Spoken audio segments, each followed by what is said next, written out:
What's going on YouTube? JT's Reborn here. Welcome to another edition of my DC comic book reviews, and in today's video we're going to be talking about Deathstroke issue number 46. This one was written by Christopher Priest, and it centers around Jericho Wilson. There's some ties to Year of the Villain. Emeco Queen's in it. You have the fallout of the events of the Deathstroke Terminus Agenda crossover. So yeah, basically after the Terminus Agenda, I decided to go ahead and talk about and review some of the Deathstroke books because they are in some way remotely tied in to what's going on in Teen Titans. And even then, there's still some bits that cross over here, like Year of the Villain, Year of the Villain. I'll review this one after, and you'll see both videos come on simultaneously. But yeah, so Deathstroke issue 46. Let's go ahead and read the synopsis like I do for the other books. It's written by Christopher Priest. It's a solid issue. Some interesting things happen with Jericho Wilson this time around. You have Lex Luthor doing the You're the Villain tie-in, and there is something that happens to Jericho, but we'll get into it. So let's go ahead and read the synopsis. I feel kind of rusty. I haven't had to do one of these comic book reviews in a while. So yeah. It's all-out war between Rose and Jericho in the wake of Deathstroke's murder. Rose is hellbent on punishing the one responsible for Slade's death, while Jericho will stop at nothing to prevent further bloodshed, even if it means using Lex Luthor's gift, an immense power upgrade to bend his sister will.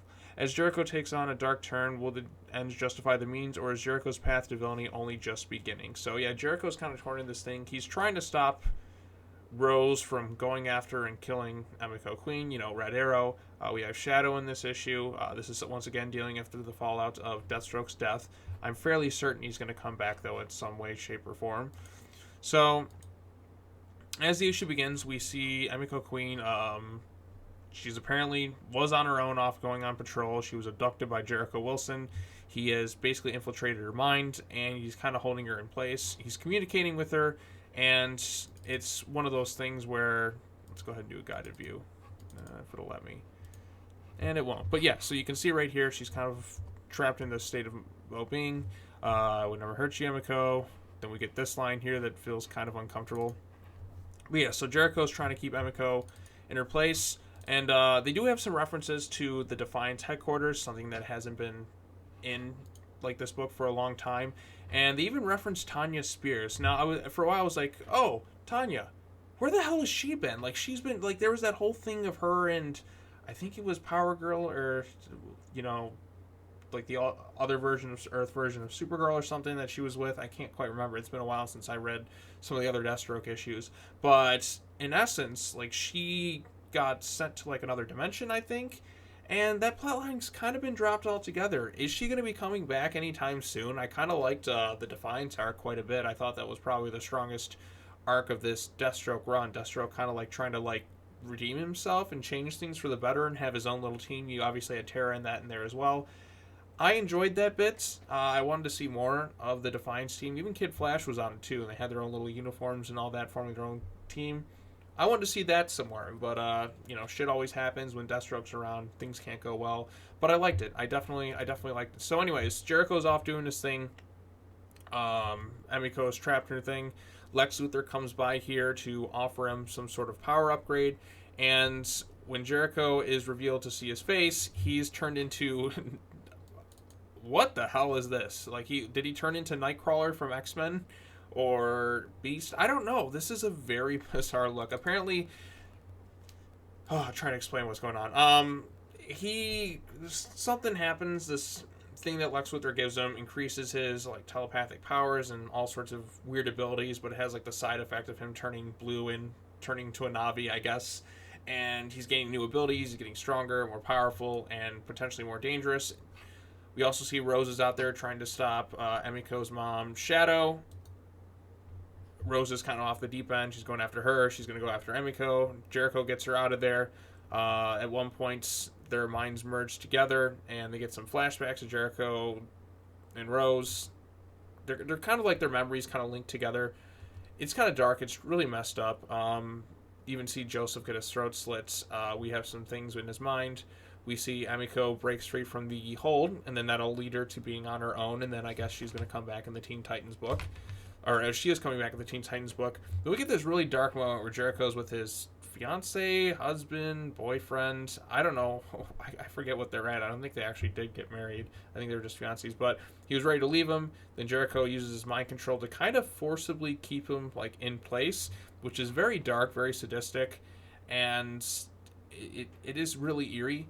And then we have Rose's, boyfriend, fiance. I can't really remember this guy's name over there. And then the issue ends with the Deathstroke icon suit being left in this spot here. So yeah, that's kind of your brief rundown of the whole issue. I kind of skimmed through the entire thing, but yeah, overall consensus when it comes to Christopher Priest stuff, like I've said in the past, I do like a lot of his Deathstroke run. Just kind of when you get the crossovers is when like it's at its weakest. The Batman vs. Deathstroke book I really did not like at all. I think that was just trying so hard to be overly complicated reasoning for these two to fight when it really could have just been solved out in like one simple conversation where Slade was just like, I've had a vasectomy. I can't have kids at this point. You've done the DNA test before. This whole thing is nonsense. That's all you had to do instead of just dragging it on for 6 months and trying to change things. That was dumb. Terminus agenda, once again, it's kind of like one of those mixed bag things. There's some bits that are interesting, some bits I liked, some bits I disliked. Emeco being a killer, we still have not found out the reason why she did what she did. Even in the next Teen Titans book, which is issue 33, we still do not know her exact reasoning for killing Slade. I have some theories as to why she did that, but we still haven't gotten into it. So yeah, I guess it's gonna all tie into Year of the Villain. I don't know when that's all gonna pick up though. I think it's gonna be in the Justice League book, or there's gonna be something else. But yeah, Year of the Villain's coming. Everyone else is getting offers to join Lex Luthor's team in Doom.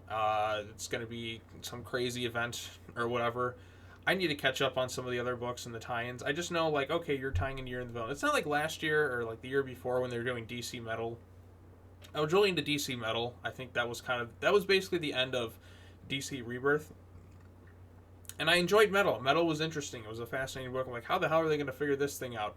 And then eventually figured it all out. There's all the tie-ins. I was getting all those. That was exciting. That was a good crossover. This Year of the Villain thing, I'm not quite as into. And I guess a lot of it has to do with the fact I'm not as into DC Comics books like this year as I was to like the beginning of last year. It's a lot. I think really after post Justice League No Justice is when I really kind of dropped off in a lot of the other books. Now, granted, I did start reviewing some of the books, like Teen Titans in particular was a nice jumping on point. I just kind of felt like doing it, and I've kind of stuck with it. Now I'm doing the Deathstroke stuff.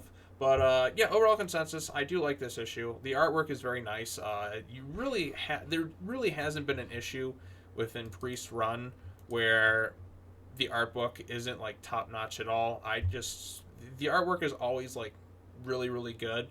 This is a much easier issue to follow per se than a lot of some of Priest's other issues, because a lot of times like things are so non-linear. They reference things from like 20 issues ago. You're like, unless you're reading them continuously, you're gonna kind of forget about things. Like Deathstroke stuff, I read it like once a month. I haven't gone back and reread it all. I kind of want to at some point when it'd be fun, but it's just one of those things where it's like, okay, what was that against? You have to go back and go back and go back. That's the thing too with a lot of these. When you're reading an ongoing series that has this many issues, you kind of forget things that happen unless you're continuously rereading them.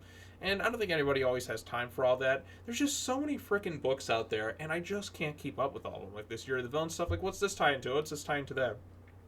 There needs to be like a list somewhere where I can catch up on like a recap of the entire Year of the Villain saga, so I can just be all set, ready to go for when everything kind of happens. But yeah, Year of the Villain, I guess, because the DC universe is going fully dark and more edgelord. So there's that to look forward to, and whatever we got next in the Deathstroke books. I mean, we're almost at issue 50. It's kind of crazy to think about, like, 47 next month, 48 in October, 49. Yeah, so basically by the end of the year, we should be at issue 50 of Deathstroke.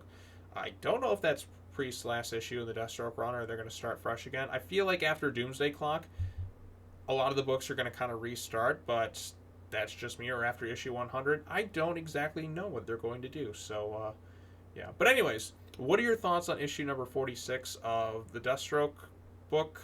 Did you like this one? Did you dislike this one? Like I said, the artwork's nice.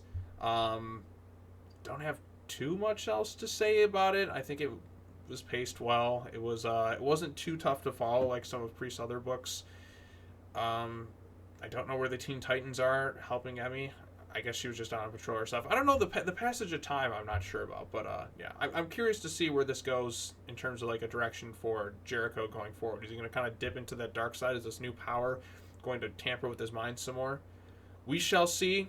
Should be fun to read, I guess. And yeah, that's all I have to say. Let me know your thoughts down below. We'll chat about it some more. And until next time, I will see you in the next DC Comic Books review, and I'll be covering Teen Titans 33. So. Yep, that's all. Take care now. Bye-bye then. I'll see you next time.